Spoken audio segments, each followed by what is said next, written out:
Olha, a Reforma Luterana, também conhecida como a Reforma Protestante, completa agora neste mês, final do mês, dia 31, 500 anos.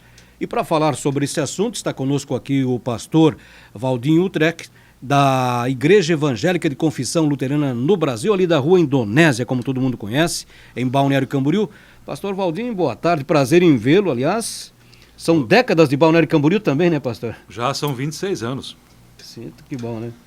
E aí, para marcar esse momento, acho que eu digo de suma importância na história mundial, que foi a reforma, né? A reforma protestante, a reforma luterana, o que o senhor diria para nós aqui?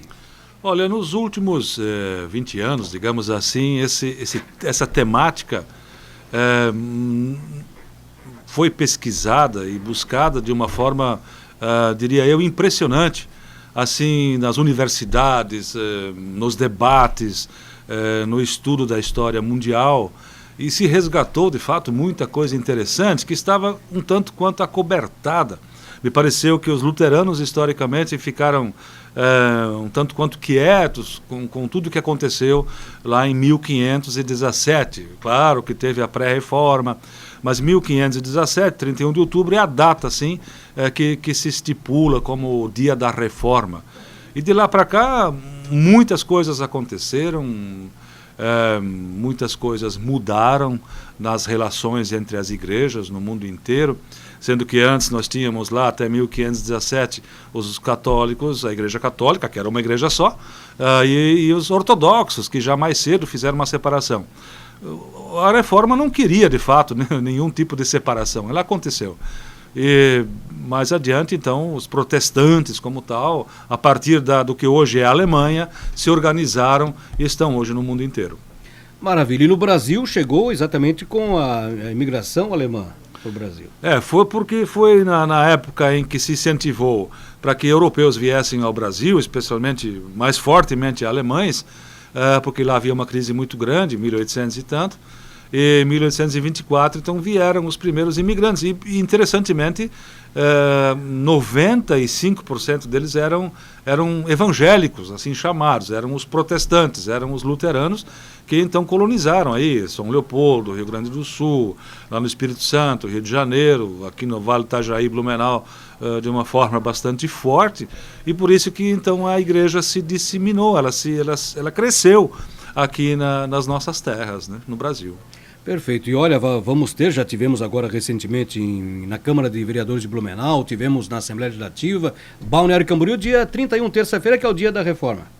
Exatamente, 31 de outubro. E nessa data teremos na Câmara de Vereadores, às 19 horas, uma sessão solene para marcar essa data junto com a Câmara de Vereadores, junto com o Poder Executivo também, que está convidado, e que a gente possa dar lá uma palavra assim oficial, numa data que de fato ela é marcada, ela está sendo celebrada no mundo inteiro, de muitas formas.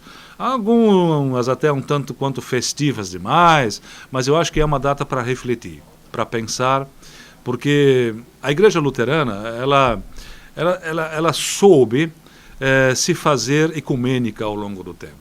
Então, nós somos uma igreja essencialmente ecumênica, não só no Brasil, como no mundo inteiro.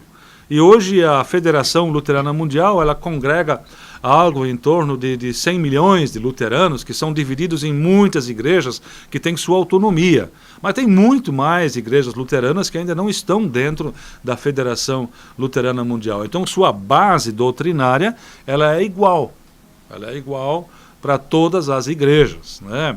E é claro, por exemplo, se você pensa num partido político que tem, no Brasil, um grande partido, ele tem seus diretórios, e muitas vezes os diretórios têm autonomia para fazer, digamos lá, em épocas de eleições, eles podem se juntar com outro partido, fazer aí suas dinâmicas. Assim também a Igreja Luterana, ela não está unificada, digamos, numa figura central. Então ela tem a Federação Luterana Mundial, que tem um presidente que é reeleito, a cada X anos e que administra toda essa questão.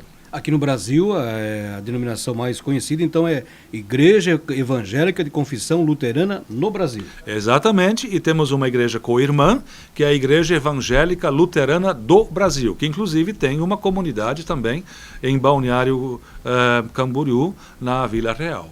Perfeito. Agora, claro, conta a história de Balneário Camboriú, que foram os descendentes de alemães na região de Blumenau, do Médio Vale, né? Que vieram e começaram a criar essa questão do turismo em Balneário Camboriú. Aí a igreja luterana acabou vindo com essa leva de turistas, de moradores para cá também? Isso é uma coisa muito interessante, né? A igreja vai sempre junto, né? Isso foi lá na década de 50, 60, 50, porque foi em 1956, 12 de junho, que nós temos assim o registro marcado como uma data até para celebrar. Foi agora 61 anos da presença da Igreja Luterana em Balneário Camboriú. E, de fato, ela veio com essas famílias, essas pessoas, principalmente da região de Blumenau, que começaram a fincar aqui seus negócios, suas casas de veraneio e assim por diante, e decidiram começar a celebrar. Primeiramente não tinha pastor, não tinha nada. Mais tarde que os pastores começaram a dar apoio a partir de Brusque, a partir de Blumenau, depois a partir de Itajaí. E assim a igreja se forma aqui em Balneário Camboriú. Lá na rua 2300, ainda está lá a primeira igrejinha, hoje protegida dentro de um prédio, por leis que se fizeram para essa proteção, mas nós em 1987 já fizemos o primeiro culto ali na rua Indonésia. E começou uma obra muito bonita, uma obra maravilhosa na Rua Indonésia, né? E o senhor está há 25 anos. Já fez 26. 26 agora? 26 anos já em Balneário Camboriú. A minha missão quando eu cheguei aqui em 1991 foi de construir a igreja. A parte de baixo, que é o salão comunitário, a cozinha e todas essas salas, aquilo estava pronto, já em uso. Então os cultos eram realizados de fato embaixo. E então a nossa missão era juntar toda aí a equipe de trabalho, organizar isso com a força local para construirmos a igreja, que então em 2002 acabou sendo inaugurada. Em 2002 foi o grande culto de inauguração. E deve-se dizer que essa igreja foi construída não só pelos luteranos. Foram gente de muitas igrejas, gente da cidade que colaborava com nossas atividades, com recursos, com doações, para que a gente pudesse ter esse marco, essa igreja aqui em Balneário Camboriú, que é até uma referência turística, diria eu. Agora os eventos sociais, os eventos culturais continuam? Continuam, porque a gente faz todo um trabalho assim interno, né? A gente se dedica muito à questão da formação de crianças, de jovens, adultos, mantendo essa continuidade, aprendendo a ser cristão num tempo moderno. Como é que a gente vai fazer isso? Porque nós estamos no mundo. Então, nós precisamos ser éticos, precisamos ser conscientes com as coisas que nós fazemos. E isso é um estudo constante com os grupos de trabalho, com as celebrações, com os cultos.